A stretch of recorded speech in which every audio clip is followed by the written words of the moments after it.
आज आप लोगों के सामने दूसरा वीडियो किस पर, संविधान पर। पहला वीडियो जो मैं संविधान पर लेके आया था वो संविधान के स्रोत थे। उस संविधान के स्रोत में मैंने ये बताया कि 1935 के एक्ट का 3/4 मूल संविधान में रखा गया, लेकिन आज संविधान के निर्माण की बातें होंगी। आप जरा ध्यान दीजिए, संविधान के निर्माण की शुरुआत होती है कैबिनेट मिशन से। कैबिनेट मिशन के तहत 10 लाख की आबादी पर एक लोगों को चुना गया, लेकिन संविधान सभा की पहली बैठक होती है 9 दिसंबर 1946 को नई दिल्ली के कॉन्स्टिट्यूशन हॉल में, जिसे आज के समय में संसद भवन कहते हैं या केंद्रीय कक्ष कहते हैं। लेकिन जो सबसे सीनियर थे डॉक्टर सच्चिदानंद सिन्हा, उनको संविधान सभा का अस्थायी अध्यक्ष बनाया गया। अब ध्यान से सुन लीजिए एक बार फिर से कि संविधान सभा का पहला जो अध्यक्ष बनता है वह अस्थायी था, जिसका नाम डॉक्टर सच्चिदानंद सिन्हा था। उसके 2 दिन के बाद 11 दिसंबर 1946 को डॉक्टर राजेंद्र प्रसाद को संविधान सभा का अस्थायी अध्यक्ष बनाया गया। लेकिन जब संविधान सभा का अस्थायी अध्यक्ष सच्चिदानंद सिन्हा को बनाया गया था, उस समय एच.सी. मुखर्जी को उपाध्यक्ष बनाया गया था। कभी कभी एग्जाम में यह भी पूछा जाता है कि संविधान सभा का पहला उपाध्यक्ष कौन था? एच.सी. मुखर्जी था। लेकिन पहला अस्थायी अध्यक्ष कौन था? डॉक्टर सच्चिदानंद सिन्हा थे। लेकिन 11 दिसंबर 1946 को डॉक्टर राजेंद्र प्रसाद को संविधान सभा का अस्थायी अध्यक्ष बनाया जाता है और उसी के साथ साथ बी.एन. राव को संवैधानिक सलाहकार बनाया जाता है। ये भी बहुत बार पूछा जाता है कि भारत का संविधान सभा का या संविधान का संवैधानिक सलाहकार कौन था? बी.एन. राव था। लेकिन 13 दिसंबर 1946 को पंडित जवाहरलाल नेहरू ने उद्देश्य प्रस्ताव पेश किया। जिस उद्देश्य प्रस्ताव को पेश पंडित जवाहरलाल नेहरू ने किया, उस उद्देश्य प्रस्ताव में यह बताने का प्रयास किया गया, हम भारत के लोग, जिसे आगे चलकर प्रिम्बल के रूप में माना गया, प्रस्तावना के रूप में माना गया। लेकिन इसी उद्देश्य प्रस्ताव से संविधान पे कार्रवाई शुरू हो जाती है। लेकिन 22 जनवरी 1947 को इसी उद्देश्य प्रस्ताव को स्वीकृति मिल जाती है और ये कहा जाता है कि भारत में समस्त शक्ति का स्रोत कौन है? भारत की जनता है। भारत में समस्त शक्तियों का स्रोत भारत की जनता। इसीलिए शुरू में भारत में वोट देने का अधिकार 21 वर्ष था, लेकिन राजीव गांधी के शासनकाल में इस 21 वर्ष को घटा के 18 वर्ष कर दिया गया। आप जरा ध्यान दीजिए, उद्देश्य प्रस्ताव पेश करने के बाद संविधान निर्मात्री समिति बनाई गई और यह बनाया गया कि समिति और उसके अध्यक्ष और संविधान सभा की कार्रवाई को बांट दिया गया। अब जरा ध्यान दीजिए, पहला प्रारूप समिति जो हर एग्जाम में पूछा जाता है, जिसे अंग्रेजी में कहते हैं ड्राफ्टिंग कमेटी, जिसका अध्यक्ष बनाया गया डॉक्टर भीमराव अंबेडकर को। प्रारूप समिति का अध्यक्ष किसको बनाया गया? डॉक्टर भीमराव अंबेडकर को। दूसरी समिति क्या बनती है? संघ संविधान समिति। क्या बनती है? संघ संविधान समिति, जिसके अध्यक्ष कौन थे? जवाहरलाल नेहरू। संघ संविधान समिति के अध्यक्ष कौन थे? जवाहरलाल नेहरू। संघ शक्ति समिति बनती है, जिसके अध्यक्ष कौन थे? जवाहरलाल नेहरू। राज्य समिति बनती है, जिसके अध्यक्ष कौन थे? जवाहरलाल नेहरू।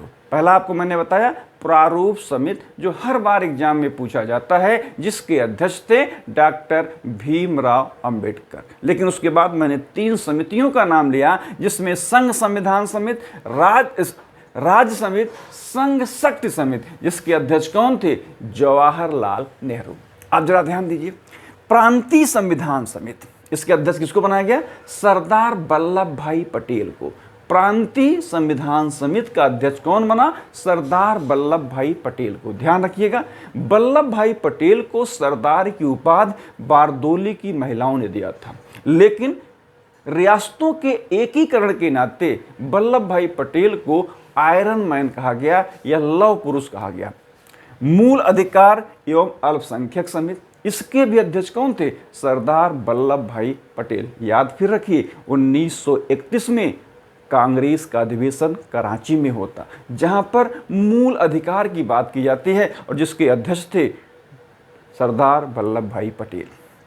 अब आगे बढ़ते हैं। झंडा समिति, उसके अध्यक्ष डॉक्टर राजेंद्र प्रसाद। रियासत समिति या देशी रियासतों की वार्ता के लिए कौन थे? डॉक्टर राजेंद्र प्रसाद। संचालन समिति, उसके भी अध्यक्ष कौन थे? डॉक्टर राजेंद्र प्रसाद। नियम समिति, उसके भी अध्यक्ष कौन थे? डॉक्टर राजेंद्र प्रसाद। एक तरह से देखा जाए तो 4 समितियों के अध्यक्ष कौन थे? डॉक्टर राजेंद्र प्रसाद। यही डॉक्टर राजेंद्र प्रसाद देश के पहले राष्ट्रपति बनते हैं। अब आगे बढ़ते हैं। कार्य संचालन समिति, जिसके अध्यक्ष कौन थे? के.एम. मुंशी। कार्य संचालन समिति का अध्यक्ष कौन था? के.एम. मुंशी। मूल अधिकार संबंधी उप समिति का अध्यक्ष कौन थे? जे.बी. कृपलानी। अल्पसंख्यक उप समिति कौन थे? एस.सी. मुखर्जी। संविधान सभा की कार्यकारिणी जी.बी. मावलंकर। आवास समिति पी. पट्टाभी सीतारमैया। और सर्वोच्च न्यायालय समिति के अध्यक्ष कौन थे? एस. वार्दचार्यार। प्रत्यय पत्र संबंधी समिति के अध्यक्ष कौन थे? अल्लादी कृष्ण स्वामी अय्यर। एक बार रिवीजन के रूप में देखा जाए, पहले समितियों को देखिए।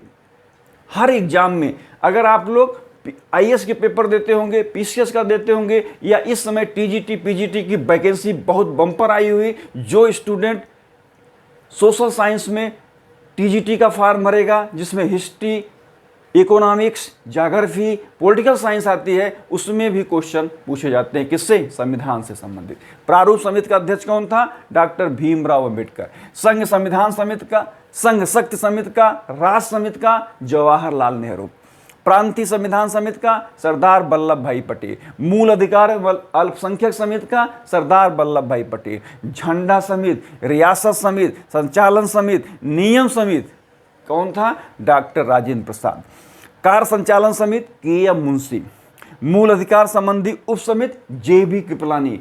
मूल अधिकार संबंधी उप समिति जे.बी. कृपलानी। एक चीज और याद रखिएगा, जब देश आजाद हुआ था उस समय कांग्रेस के अध्यक्ष जे.बी. कृपलानी थे। जब देश आजाद हुआ था उस समय कांग्रेस के अध्यक्ष कौन थे? जे.बी. कृपलानी थे। अल्पसंख्यक उप समिति एस.सी. मुखर्जी। संविधान सभा की कार्यकारिणी जी.बी. मावलंकर। आवास समिति पी. पट्टाभी सीतारमैया। सर्वोच्च न्यायालय समिति एस. वार्दचार्यार। प्रत्यय पत्र संबंधी समिति अल्लादी कृष्ण स्वामी अय्यर। जितनी समितियों का मैंने नाम लिया, इन समितियों से एक क्वेश्चन एग्जाम में आते हैं। यदि आपने ध्यान से मेरी बात को 1 या 2 बार और सुनेंगे तो स्वाभाविक है एग्जाम में समितियों से, कमेटी से संबंधित आए हुए क्वेश्चनों को आप पूरी तरह से कर लेंगे। लेकिन फिर से ध्यान दीजिए, संविधान सभा का अस्थायी अध्यक्ष डॉक्टर सच्चिदानंद सिन्हा। उपाध्यक्ष एस.सी. मुखर्जी। संविधान सभा का अस्थायी अध्यक्ष डॉक्टर राजेंद्र प्रसाद। किस दिन बनाएंगे? 11 दिसंबर 1946 को। और बी.एन. राव को संवैधानिक सलाहकार। लेकिन एक बार आईएएस के एग्जाम में 2011 में पूछा जाता है कि उद्देश्य प्रस्ताव किसने पेश किया?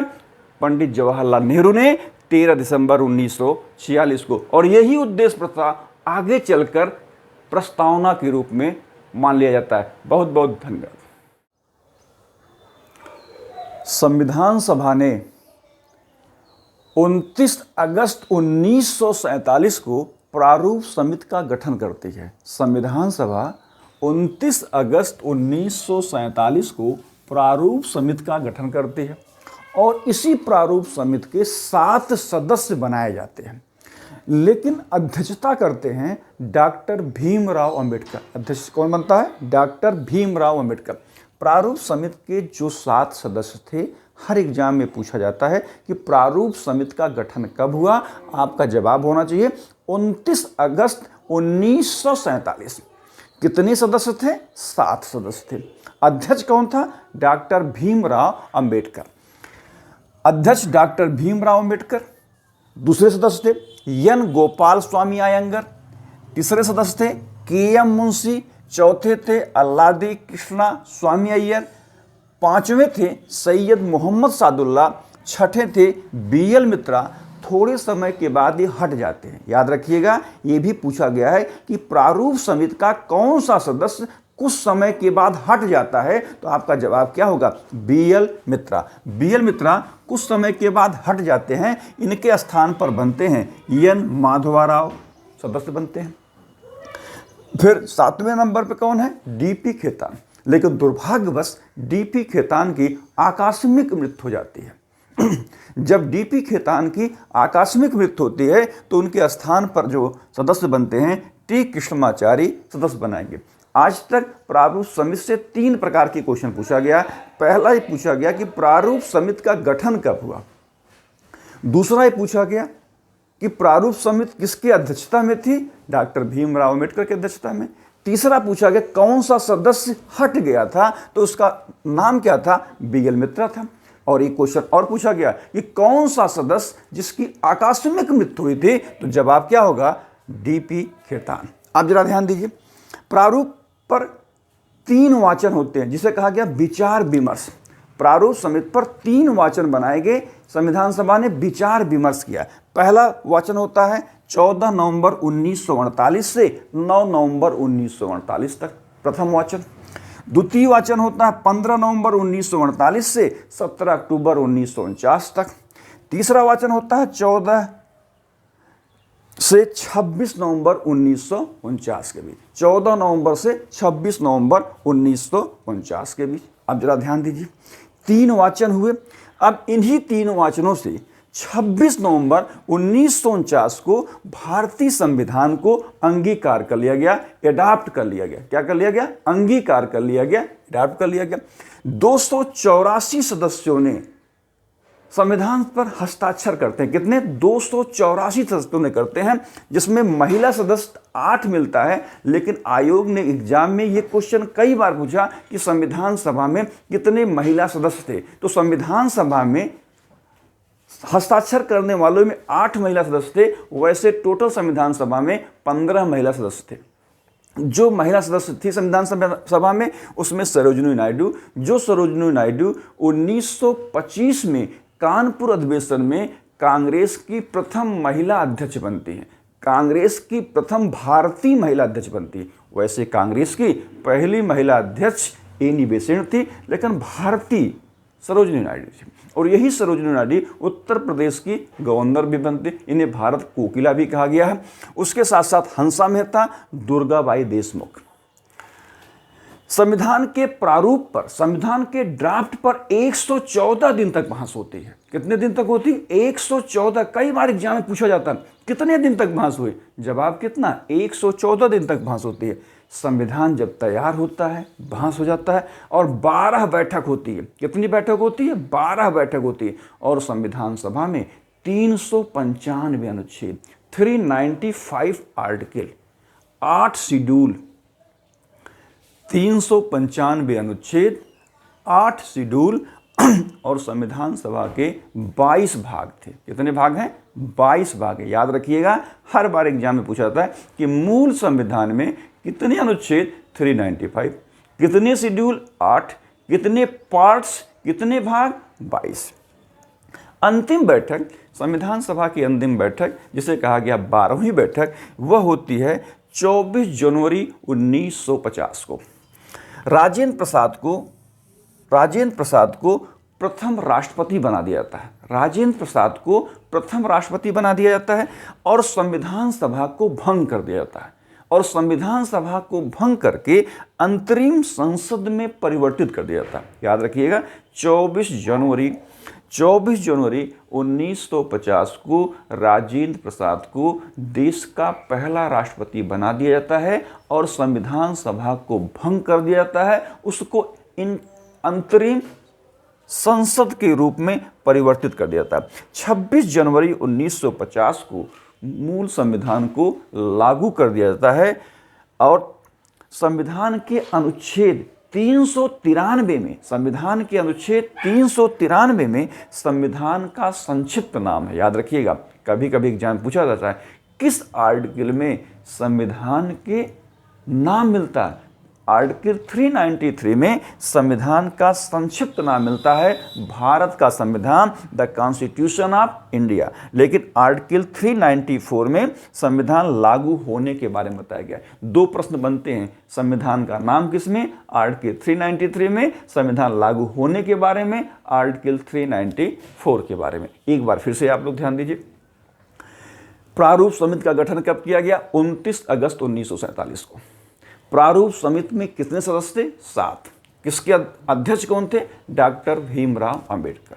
किसने प्रारूप समिति को छोड़ा, BL मित्रा ने। उनके स्थान पे कौन आया, एन माधव राव। किसकी आकस्मिक मृत्यु हुई, DP खेतान की। किसकी आकस्मिक मृत्यु हुई, DP खेतान की। और 24 जनवरी 1950 को डॉक्टर राजेंद्र प्रसाद को देश का राष्ट्रपति चुन लिया गया। किसको चुना गया, डॉक्टर राजेंद्र प्रसाद को देश का राष्ट्रपति चुन लिया गया। संविधान में 395 अनुच्छेद, मूल संविधान में 395 अनुच्छेद, 8 अनुसूचियां तथा 22 भाग थे। अब हम संविधान के अनुसूचियों की चर्चा करते हैं।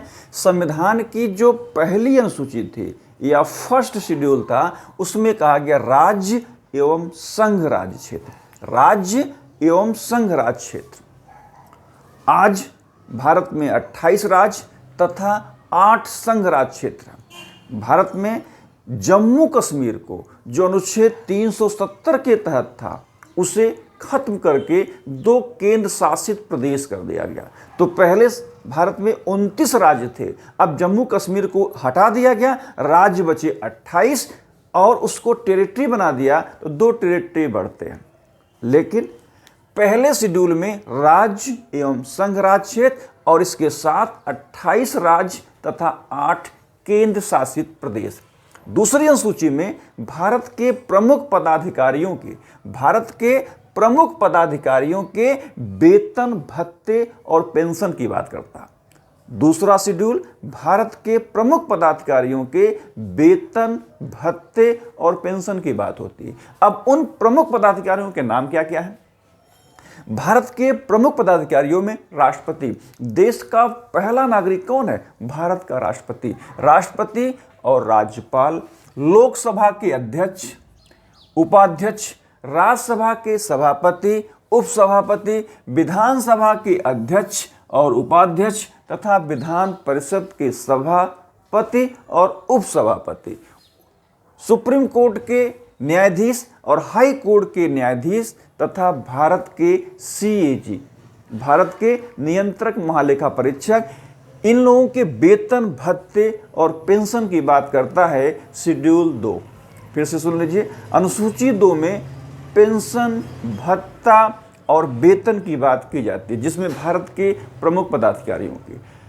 तीसरी अनुसूची जो तीसरा शेड्यूल है, उसमें शपथ और प्रतिज्ञान के स्वरूप में, शपथ मतलब ओथ लेने की बात की जाती है, जिसमें संसद के सदस्यों एवं संघ के मंत्रियों की ओथ की बात होती है, सुप्रीम कोर्ट तथा हाई कोर्ट के न्यायाधीशों की ओथ की बात होती है, राज्य के विधानसभा के सदस्य और मंत्री परिषद के शपथ की बात होती है, CAG के शपथ की बात होती है। लेकिन याद रखिए, आर्टिकल 60 में राष्ट्रपति के शपथ की बात है, आर्टिकल 69 में उपराष्ट्रपति के शपथ की बात है और आर्टिकल 159 में राज्यपाल के शपथ लेने की बात है। तीसरी शेड्यूल मेन रूप से शपथ, ओथ, ठीक। चौथी शेड्यूल में, चौथी अनुसूची, इसके अंतर्गत 28 राज्य और 4 संघ राज्य क्षेत्रों, 28 राज्य, 4 संघ राज्य क्षेत्र। पहले 2 थे, दिल्ली और पांडिचेरी, जहां पर राज्यसभा की सीटें थी। अब कितने हो गए हैं, 4 हो गए हैं, दिल्ली, पांडिचेरी, जम्मू और लद्दाख। इनके राज्यसभा में प्राप्त प्रतिनिधित्व, कुल राज्यसभा में सीटों की संख्या कितनी है, 245 है। राज्यसभा में कितने सीटें हैं, 245। 233 सीटें राज्य तथा संघ राज्य क्षेत्र की हैं। लेकिन याद रखिए, 12 सीटें राष्ट्रपति नॉमिनेट करता है, जो अपने क्षेत्र में प्रभावशाली लोग हैं, जिससे लोग मोटिवेट हुए हैं, ऐसे 12 लोगों को राष्ट्रपति राज्यसभा में नॉमिनेट करता, राज्यसभा में भेजता है। 5वें शेड्यूल में क्या कहा गया? अनुसूचित क्षेत्र और अनुसूचित जनजातियों के बारे में। 5वां क्या करा? अनुसूचित क्षेत्र और अनुसूचित जनजातियों के बारे में। 6ठी अनुसूची में असम, मेघालय, त्रिपुरा, मिजोरम के जनजाति क्षेत्र के प्रशासन के बारे में। 7वीं अनुसूची में शक्तियों का विभाजन है, शक्तियों का विभाजन, केंद्र राज्य शक्तियों का विभाजन है, जिसे 3 सूची बनाई गई। एक संघ सूची, दूसरी राज्य सूची, तीसरी समवर्ती सूची। संघ सूची जिसमें मूल संविधान में 97 विषय थे, 97, अब हो गए हैं 100 विषय। राज्य सूची में 66 विषय थे, अब घट के हो गए 61 विषय। और समवर्ती सूची में 47 विषय थे, अब हो गए हैं 52 विषय। जैसे रेलवे, ये संघ सूची का विषय है, लेकिन रेलवे पुलिस ये राज्य सूची का विषय है। 8वीं अनुसूची में मूल संविधान में 14 भाषाएं थी। 8वीं अनुसूची में भाषाओं की बात की जाती है, और मूल संविधान में 8 भाषाएं थी। और मूल संविधान में 14 भाषाएं थी। 8वीं अनुसूची में लैंग्वेज की बात की जाती है। उन 14 भाषाओं में अंग्रेजी नहीं है, ध्यान रखिएगा। आज के समय में भारत में 22 भाषाएं 8वीं अनुसूची में, लेकिन जब संविधान बनके तैयार हुआ उस समय 14 भाषाएं थी, याद रखिए। वर्तमान में 22 भाषाएं हैं।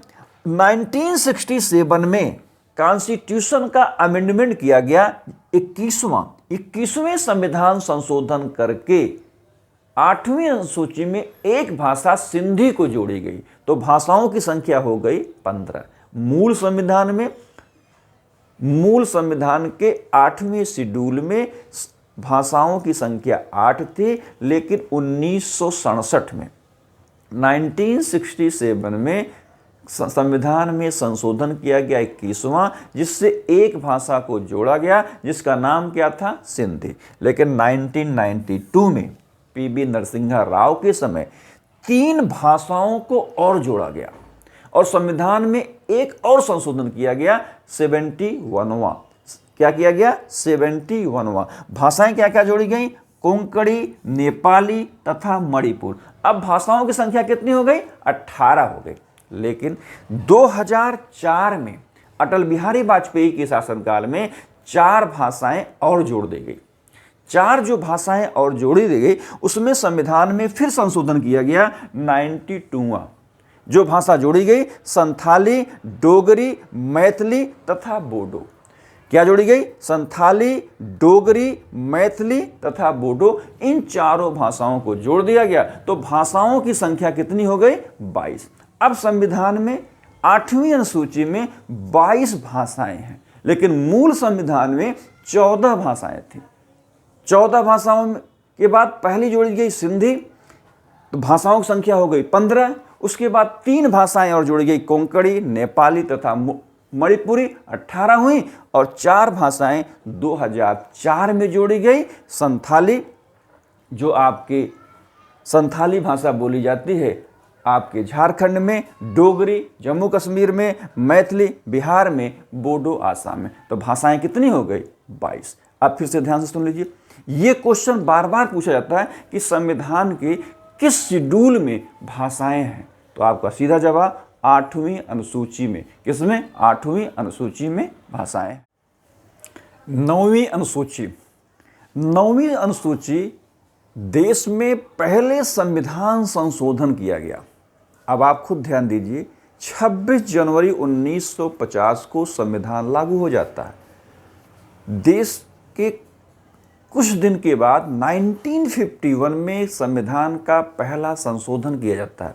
उस समय देश के प्रधानमंत्री थे पंडित जवाहरलाल नेहरू, और 9वीं अनुसूची को जो शामिल किया गया, उसमें कुछ अधिनियम और विनियमों को विधिमान्यकरण किया गया, और ये कहा गया इस अनुसूची को 9वीं में उन विषयों को जो 9वीं अनुसूची में शामिल किया जाएगा, उस पे सुप्रीम कोर्ट पर आप चैलेंज नहीं कर सकते, उसको आप न्यायालय में चुनौती नहीं दे सकते। लेकिन बात की 2000 के बाद सुप्रीम कोर्ट ने कहा कि यदि कुछ ऐसे मैटर हैं जो मौलिक अधिकारों का उल्लंघन करते हैं तो उस पर सुप्रीम कोर्ट सुनवाई कर सकता है। प्रथम संविधान संशोधन 1951 करके 9वीं अनुसूची को शामिल किया गया। 10वीं अनुसूची इसलिए लाई गई कि कुछ लोगों ने विधायक या सांसद बनने के चक्कर में पार्टी छोड़ के मंत्री के लालच में आ जाते थे, मंत्री पद के लालच में आ जाते थे और पार्टी को अपनी पार्टी को छोड़ देते हैं। राजीव गांधी के शासनकाल में 1985 में 52वां अमेंडमेंट किया गया। 1985 में 52वां अमेंडमेंट किया गया। इसमें यह कहा गया कि कोई भी व्यक्ति दल बदल नहीं कर सकता। कौन सा अनुच्छेद है? कौन सी अमेंडमेंट है? 52वां अमेंडमेंट। कब? 1985 में। किसके समय हुआ? राजीव गांधी के समय। कभी कभी एग्जाम में प्रश्न आते हैं कि 9वीं अनुसूची किसके समय जोड़ी गई? पंडित जवाहरलाल नेहरू के समय। 10वीं अनुसूची किसके समय जोड़ी गई? राजीव गांधी के समय। कब जोड़ी गई? 1985 में। कौन सा अमेंडमेंट किया गया? 52वां किया गया।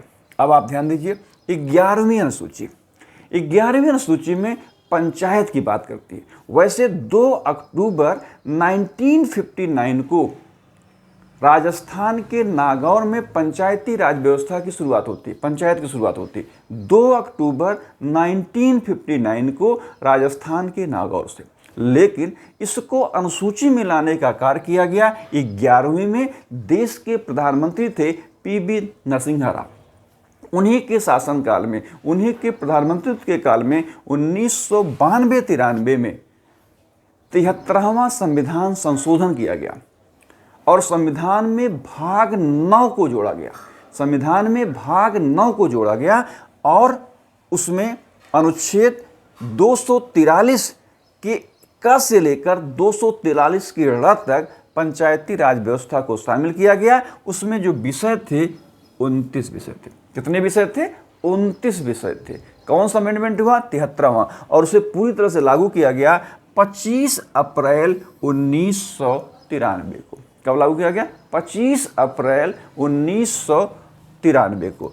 फिर 12वीं अनुसूची आती है पीबी नरसिम्हा राव के शासनकाल में। नगर पालिका की शक्तियों का उल्लेख किया गया, जो नगरों के क्षेत्र की बात करता है, जिसमें विषय थे 18।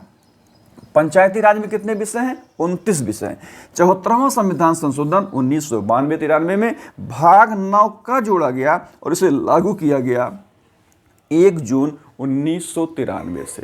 फिर से ध्यान से समझ लीजिए, पंडित जवाहरलाल नेहरू के समय में 9वीं अनुसूची जोड़ी गई, राजीव गांधी के समय में 10वीं अनुसूची जोड़ी गई, पीबी नरसिम्हा राव के समय 11वीं और 12वीं सूची जोड़ी गई। 9वीं अनुसूची में कुछ ऐसे विषय हैं जिस पर आप सुप्रीम कोर्ट उस पर चुनौती नहीं दे सकती। 10वीं दल बदल से संबंधित है, 11वीं पंचायती राज व्यवस्था से संबंधित है, 12वीं नगर पालिका से। मूल संविधान में 8 अनुसूची, 4 अनुसूचियों को संविधान में संशोधन करके जोड़ा गया। प्रेजेंट टाइम में संविधान में अनुसूचियों की संख्या कितनी है? 12 अनुसूची, 22 भाग, 395 अनुच्छेद। लेकिन मूल संविधान में अनुच्छेदों की संख्या 395 भाग 22 और अनुसूची कितनी है? 8।